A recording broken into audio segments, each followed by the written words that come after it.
Want to move on to Cape Girardeau, Missouri, this is 1941. We got this from Charlotte Mann, and she claims that in 1941, her grandfather was he was present at a retrieval. This is April 1941, where 3 bodies were recovered. 1 was still alive.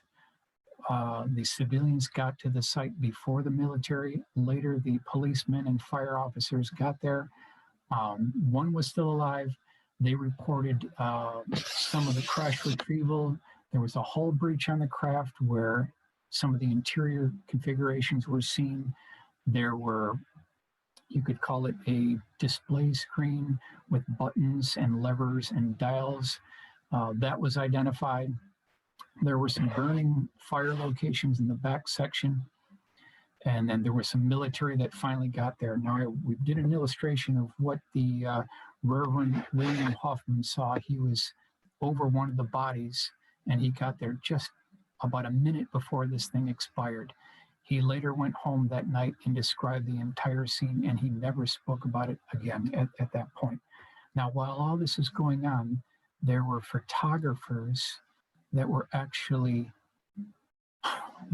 taking photographs of this being. So they actually propped him up between themselves and they took a photograph. And this is all from Charlotte Mann, who actually held this photograph in her hand. And this is one of the very original sketches of what this photograph actually looked like. Here is a reconstruction that I put together of this photograph. It was held in Charlotte's hand, handed down through generations, and then somebody who claimed that he was a quote-unquote photography expert asked to borrow this photograph. And at that point, the photograph disappeared. So we no longer have this photograph. It disappeared. It'd be great if we can actually get this photograph. So where do you keep alien bodies and an alien craft, quote unquote, in 1941? You would keep it at the Pentagon, right? You would store it there, but the Pentagon didn't exist in 41. So as this story unfolded, allegedly the beings and the craft were stationed at the lower basement of the Capitol building. So I asked the question, where do you store this? Apparently it was stored at the Capitol building in Washington, D.C. at a lower basement vault.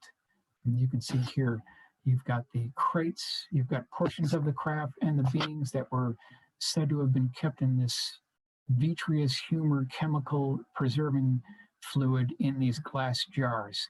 This is according to some of the reports back in 1941. Moving on to the March 25th, 1948 Aztec, New Mexico crash retrieval.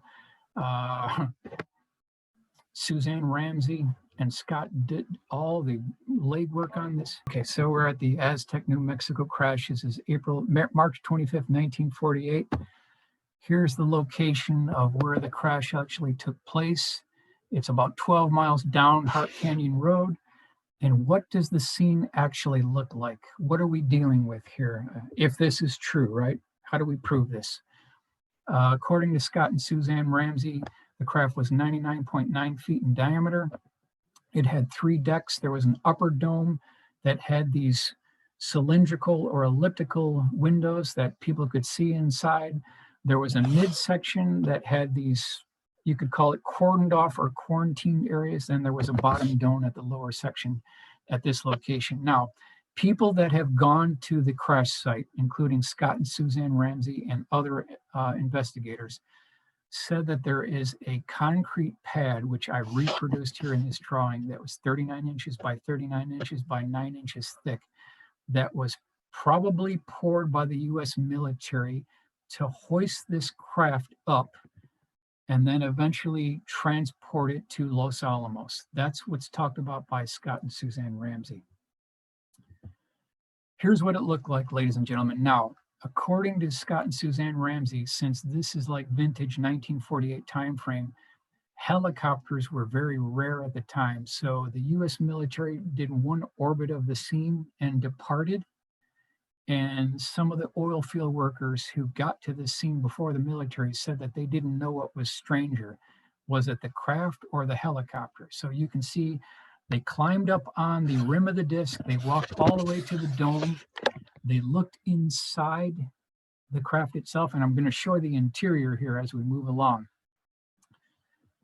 They eventually go back to one of their trucks. They pull off one of these sticks, and they shove this stick through this quarter-size breach in one of these windows, and they start jiggling it around. And for some reason, it's not really described how, but they are able to hit an activating device which pops open the crew compartment door on the bottom of this craft. So somehow they activate a mechanism, they're able to go inside. When they go inside, they find on the upper deck, they find two beings slumped over, and one of them is kind of like leaning over a control panel that has these very strange hieroglyphic writing. There's also what looks like a laptop there, but it's not a laptop. And then they also see kind of inscriptions that are being projected on the inside wall of the craft itself. Now, as they go further down through the mid part of this craft, they find 14 additional bodies that are burned. They have this burned brown skin on them. So you've got 14 plus the two, that's 16 bodies allegedly recovered, according to Scott and Suzanne Ramsey, in this Aztec Crash retrieval. Now, at that time, the military arrives on site. They order all the oil field workers out of the whole area completely. They take charge of the scene. They recover the bodies. Now, how do you recover a 100-foot diameter disc-shaped craft? How do you do that? According to Scott and Suzanne Ramsey, they figure out that the entire craft breaks apart into 3 equal pie segments, and it's held together by a pin device.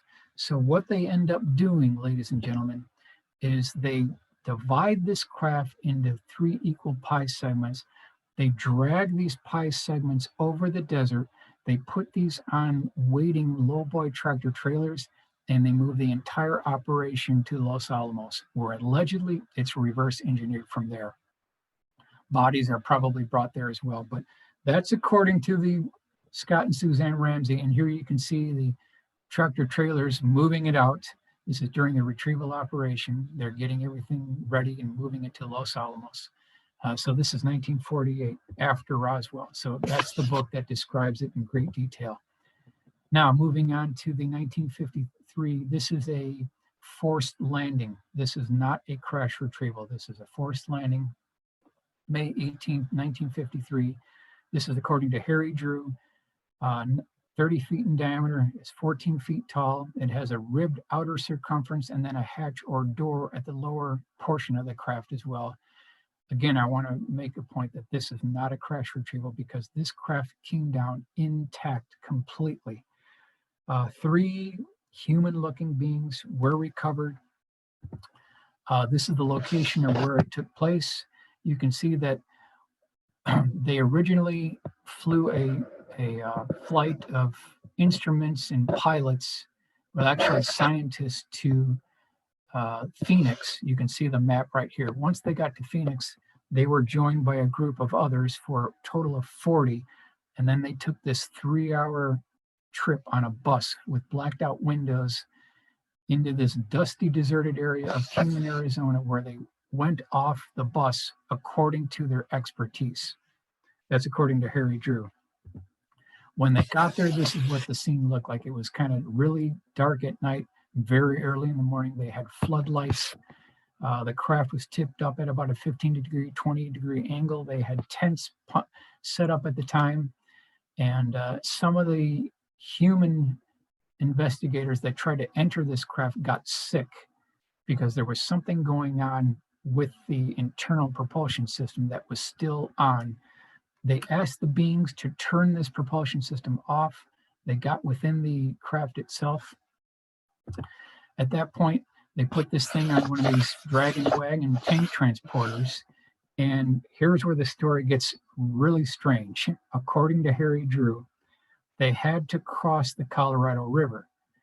So they attempted to take this thing across the Hoover Dam. but as you can see, the diameter is too large. So they went to what's called a put-in. This is about 300 feet north of the Hoover Dam. They had a barge come down and they rolled the entire craft with the tank transporter onto this barge and then strung cables across the Colorado River and tried to move the entire operation to the other side. And here you can see the operation here. According to Harry Drew, it was a chaotic scene. It was late at night. They had to get this thing secured, and one of these ropes snapped, and this craft started floating down on this barge on the Colorado River and hit the north wall of the Hoover Dam. So if someone could drain the Hoover Dam, you would see a mark there. It's probably still there today. I haven't seen it. It might still be there. Later on, they made it to the other side, and then according to Harry Drew, this craft was taken to Area 51. Now, Area 51 didn't get going until 1955 to support CIA operations, but according to Harry Drew, in 1953, 2 years earlier, it was brought there. Now, I can't prove it. We've got others who said, nope, that's not the case because it didn't get going until 55. But according to Harry Drew, this is what really kicked off everything. And they did make it to this test site at that time. So at this point, I just want to find out, how much time do we have left? We have 44 minutes. We've got 44 minutes. Okay.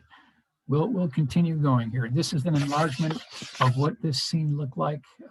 This is done by Tom Bogan. And this could have been the scene just after the retrieval trying to get across the Colorado River. Here's an enlargement here that you can see what the craft was still kind of tipped up at a slight angle.